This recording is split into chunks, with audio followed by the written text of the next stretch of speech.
படத்தோட ஸ்டார்டிங்கே நம்ம ஹீரோவும் அவங்களோட ஒய்ஃபும் தான் காட்டுறாங்க. அப்ப சைட்ல பாத்தீங்கன்னா ஸ்கூல் பசங்க ஸ்மோக் பண்ணிட்டு இருப்பாங்க. அப்ப நம்ம ஹீரோவும் அதை பார்த்துட்டு அந்த பசங்க கிட்ட தான் போவாத, சேஃபா இரு அப்படின்ற மாதிரி சொல்லுவான். நான் ஏன் பை பண்ணோம், நான் ஒரு டீச்சர், அது மட்டும் இல்லாம என்னை ப்ரொடெக்ட் பண்ணாதான் நீ இருக்கியே அப்படின்ற மாதிரி அவங்க சொல்லுவாங்க.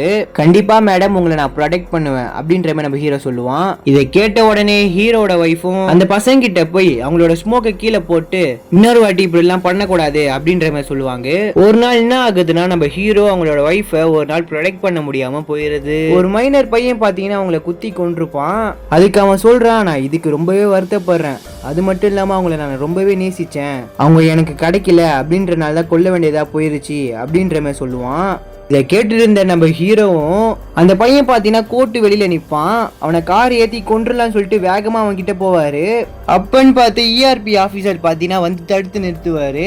இப்ப அவர் கேட்பாரு, என் பொண்ணு இறந்துட்டா, சோ அவனை கொன்றனால சரியா போயிருமா, புள்ளி பண்ற பசங்கனால நல்லா படிக்கிற பசங்களோட வாழ்க்கை கெட்டு போயிருது, அது மட்டும் இல்லாம ஸ்டூடெண்ட்டை பார்த்து எந்த ஒரு டீச்சரும் பயப்படக்கூடாது, அதுக்காக நம்ம ஒரு அமைப்பை கொண்டு வருவோம் அப்படின்னு சொல்லி வந்ததுதான் ERPB அப்படின்ட்டு இந்த ஒரு பிளாஷ்பேக் முடிய